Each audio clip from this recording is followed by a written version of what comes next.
Bonjour et bienvenue à tous. Vous êtes bel et bien sur votre chaîne d'information préférée, Actualité africaine. L'information nous place au sommet du monde et nous avons pour préoccupation majeure de vous informer non seulement sur l'actualité à l'échelle continentale, mais aussi mondiale. Alors, si vous êtes nouveau sur la chaîne, pensez à vous abonner.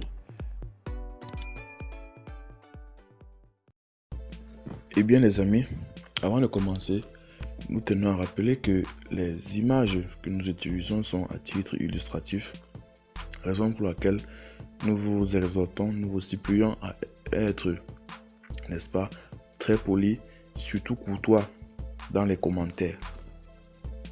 Également, nous rappelons que les informations que nous partageons sont des informations pas dans le but, n'est-ce pas, de s'aimer une quelconque zizanie, une quelconque haine, un quelconque mal-vivre et un quelconque népotisme entre les personnes, entre les populations maliennes.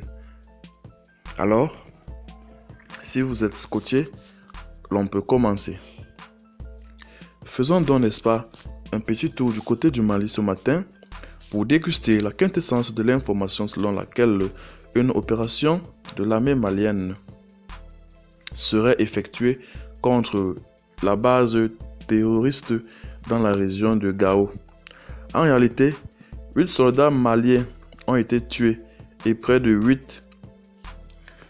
60 terroristes neutralisés vendredi dans le nord du pays lors d'une opération de l'aviation malienne dans une zone où des dizaines de civils sont morts cette semaine. En effet, l'aviation malienne est intervenue vendredi pour détruire une base terroriste à quelques dizaines de kilomètres des frontières avec le Burkina Faso, le Niger, et où de violents combats ont fait 8 morts chez les soldats et 57 terroristes neutralisés selon un communiqué de l'armée diffusé samedi. Néanmoins, une patrouille de l'armée malienne qui recherchait des sanctuaires terroristes pour les détruire a été accrochée par des hommes armés non identifiés dans le secteur d'Acham, à l'ouest de Tizit, commune rurale de la région de Gao, selon l'armée. Les troupes aériennes maliennes sont alors intervenues et ont traité et neutralisé des colonnes motocyclistes qui tentaient de submerger l'unité accrochée. Une quarantaine de civils maliens ont été tués cette semaine par un groupe affilié à l'organisation État islamique dans cette zone en proie à des affrontements entre djihadistes. L'unité de l'armée malienne qui patrouillait visait également la protection de la population civile récemment victime d'exactions extrêmes des groupes terroristes ayant provoqué leur déplacement forcé du Mali vers des zones proches du Burkina Faso et du Niger. Là sont les déclarations de l'armée malienne.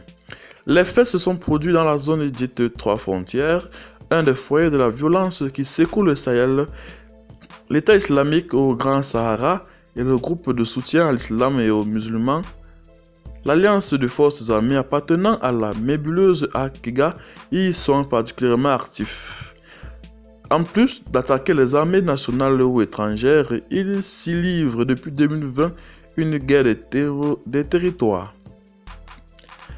Dans cette zone opère aussi un côté malien, l'armée nationale, les soldats français de la force Barkhane, ainsi que les forces européennes de Takuba et les casques bleus de l'ONU au Mali. Enfin, la France et ses partenaires européens ont officialisé jeudi dernier le retrait du Mali dans un délai opérationnel de 4 à 6 mois, conduisant les autres acteurs étrangers à s'interroger ouvertement sur leur engagement, et la MINUSMA a étudié l'impact de ce désengagement. Vendredi, la junte au pouvoir a réagi avec colère et a demandé à la France un retrait immédiat de ses troupes. C'est donc ainsi que, n'est-ce pas, nous mettons fin à cette petite minute de l'information. Abonnez-vous si vous n'êtes pas encore. Partagez la vidéo si vous l'avez trouvée intéressante et surtout abonnez-vous pour ne rater aucune de nos prochaines vidéos. Déjà que vous informer à l'échelle continentale, mondiale et internationale est notre souci majeur. Bye bye, à nous revoir très prochainement pour de nouvelles vidéos.